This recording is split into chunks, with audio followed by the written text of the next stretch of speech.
my friend and we would bring on a guest every week. We'd have a different theme, and we'd talk about different educational technology tools under that theme. So one time we had a librarian on, and she shared her favorite research tool, and shared my favorite research tool.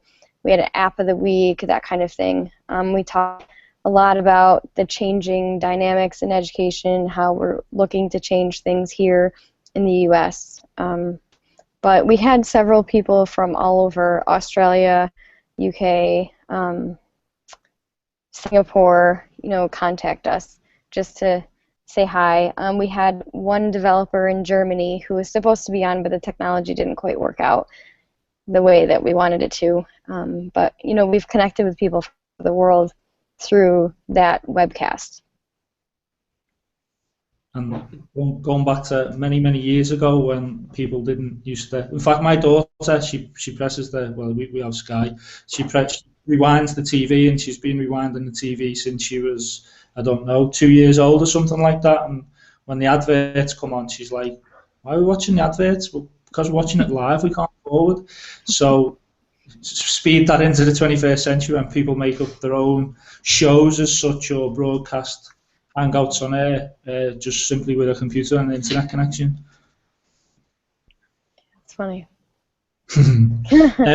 So I think the first question was, if I can remember, I don't know if you got it up, it was something to do with advice for a first year teacher, if you like, or when you're first starting out in teaching, what would be your best pieces of advice? And again, the key for me being that, okay, yes, we're talking to someone from New York, but as I said to the students before, teaching is teaching in the main. Mm-hmm. I think what helped me the most, and I started out in middle school, so if you know anything about a 12 and 13-year-old boy, they're out of their minds and constantly moving. So I learned very quickly that boundaries are really important, and having a set, I had the word, I lost it, something that you do every single day. So having that activity, routine, thank you, having a set activity every single day that they know to expect. They come in your room and they know exactly what to expect. That's really important for teenagers. I read the book First Days of School by Harry Wong, I think, and that talked about how to set routines and how to communicate clearly with your students. And it had nothing to do with technology, honestly. And I think that's to practice your teaching skills and get better at your basic teaching skills before you start introducing new things can be vital. But then again, nowadays, technology is part of everything that we do. So knowing good teaching practice, but also being able to take a few risks here and there with newer things is probably something that I would suggest. And forgive yourself when something goes wrong. The kids will see how you handle things when they go wrong, and they're learning from you. So being patient and forgiving yourself and laughing at yourself when things go wrong, especially when it comes to technology. The next one was to do with social media, wasn't it? Why should a teacher engage with social media? Absolutely. Well, one of the things that when I look back on my teaching career, it got so much better when I started using Twitter for professional reasons. I started to dabble a little bit in flipped classroom, and I really didn't have a lot of support in my school district. There wasn't a whole lot of technology being used there, so I didn't really have anywhere to go. I didn't have anywhere to turn. So I started attending a computer education conference, and that got me onto Twitter. And then I met people from all over the place, and we are still friends today. So we have a group of people that I started talking to about the flipped classroom, and I even found people to collaborate with. So I co-flipped my classroom with a teacher in another state. I have friends in California, in British Columbia, in Vermont, in South Carolina. So my teaching got better because of the people that I was able to connect with through Twitter. and I was challenged, and my ideas were built upon. I thought it was so cool to be able to collaborate with people who understood what I was trying to do, but also to push me to be better. Good answer. And you know what I've just thought of as well, which is off spec. Your TED talk that you did. Do you know what a TED talk is? Have you seen TED talks? Yeah. Right. Yeah, I feel I watched it here. I showed you a bit on. Oh yes, another all that familiar. So you got invited to do a TEDx, was it? Yep, it's a independently organized TED event. Yes. And you were invited, and what did you talk about? I talked a lot about the power of collaboration in teaching and how it makes your teaching better, and how we need to stop shutting our doors and opening our doors to others to get feedback and to just challenge ourselves and help inspire others. And my other question was with regard to teacher training in America. How that, or it might only be you can talk about in your state or whatever. How does that work? How does the process work? Yeah, it's a little bit different in every college. I went to a state preparatory college, and we started off with theory in education, so series talking about special education, or the kids who learn differently than all the other kids and how to deal with that. We talked about multiculturalism. We did a lot of theory, a lot of talking, a lot of discussion. But then as the program goes on, you start to be assigned classrooms where you observe and you reflect on what's happening in the classroom. And then your last year is your student teaching year, your last semester, where you are actually in the classroom with a teacher who has been doing this for a while, who can support and encourage you, but you start taking over the teaching and the grading and the planning and all of that. So it's sort of like an internship, and it's exactly like an internship. And I think that's where you learn the most. I feel like the first 2 years were kind of wishy-washy. I didn't learn a whole ton until I was thrown into the classroom working with the kids, learning management skills and things like that. So is that 3 years after you've got your first degree? Do you have to have a degree before that? Not necessarily. I have my bachelor degree, my 4-year degree in computer science, and then I went back and changed my mind and decided I wanted to be a teacher. So that took me about 2.5 years or so in my master's program. But you could get your 4-year degree in teaching here and then be certified as a teacher and then get your master's after that. Right. So the program, well, go on, you explain the program that you're following, because this will be a bit alien to you, Katie, I think. So for us, you have to do your degree first. So a degree in whatever it is you want to maybe then go on to teach. So like mine is in sport and leisure, Andy's is in sport and PE, and me's is in Education and PE. education and PE. But it could be like sports science or anything, and then you go on to choosing the route of teaching that you want to do, and then you need to do another year. It's just 1 year on top of your 3-year degree to then become a teacher. So there's people who are doing like the RE teacher training who have done like a degree in history, because it's up, you can just do your 1 year. But we just come into uni, which is like your college 1 day a week, and then we're just full time in school other than that. So there's no like build up to it. You're just straight in on your first year. I think that's probably a good thing. Yeah. Is there a model like that in the US, Katie, that you're aware of, or not? Not that I'm aware of. Usually the first 2 years are more, especially when you're going for a 4-year degree in teaching, you might focus on English or you might focus on history.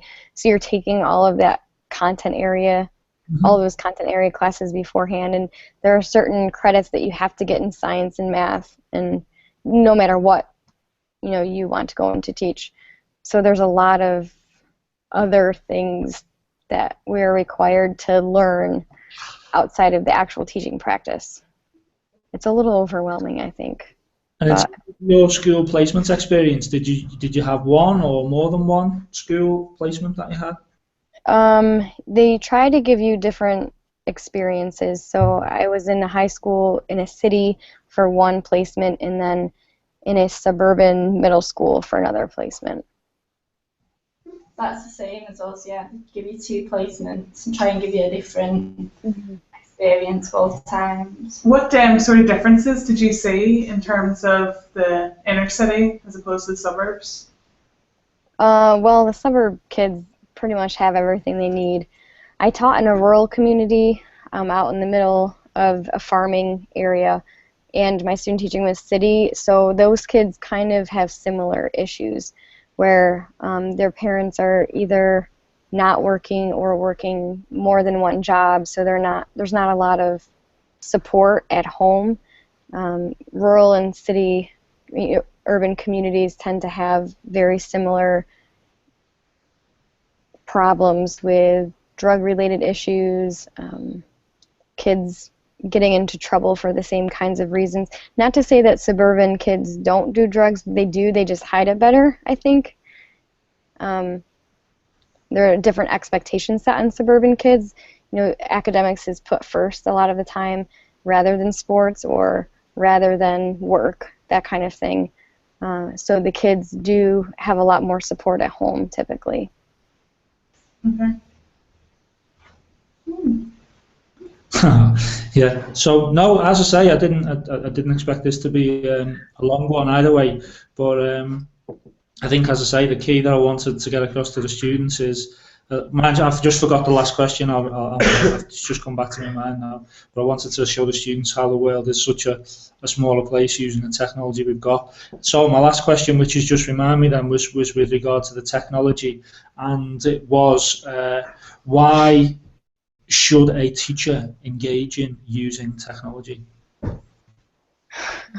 That's a loaded question. Yeah. Well, number one, that's what everyone is using, some kind of technology, and no matter where you go after high school. So here we have farms that are completely computerized.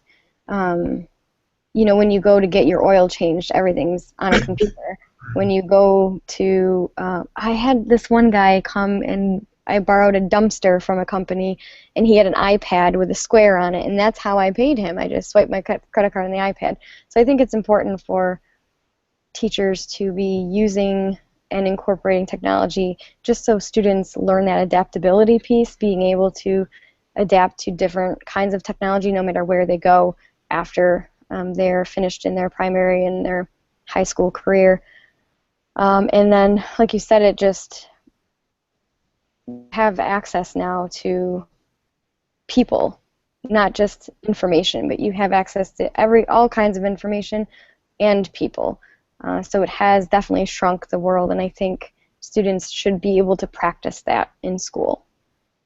For the teacher who doesn't want to engage with technology, whether they're a little bit phobic or fearful or think it's going to break or not work, again, because those people exist, obviously. I deal with them all the time. What advice would you give in that respect? Why should those people who don't see the value of technology engage with technology? Well, I mean, they're doing a serious disservice to their students. Everybody is using it. It's really hard for people to change and to change their mindset. I think it's really hard for teachers, especially of the older generation, to understand that it's okay to not know everything anymore, and it's okay for students to learn from others and to learn from the internet and to learn from their peers rather than the teacher. So it is a serious mind shift, and sometimes it's cultural. Sometimes the school culture isn't really conducive to risk taking. So sometimes teachers are scared off from trying new things, and it's years and years in the making. And so when I work with teachers like that, I ask for something very small. Try something very little. Try Pull Everywhere. Try Remind 101 or something very, very small, so that maybe they can see the value. But again, we're not going to change everybody all at once. No. And in your opinion, then, finally, which tools, technological tools, would you say work best in your opinion? That could be hardware or web software. Work best at, what do you mean? So in an education environment to support learning and enhance learning.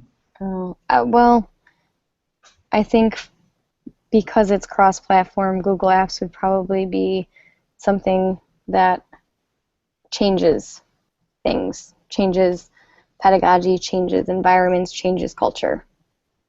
Just the collaborative nature of it, the ease of use, and the access anytime, anywhere. And any others? No.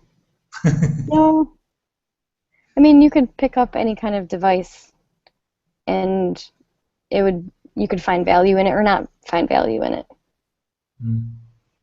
Okay. I don't think the hardware is as important. No, I mean, to be honest, I mean more so web tools or apps that you think really work well with regards to learning, other than Google Apps.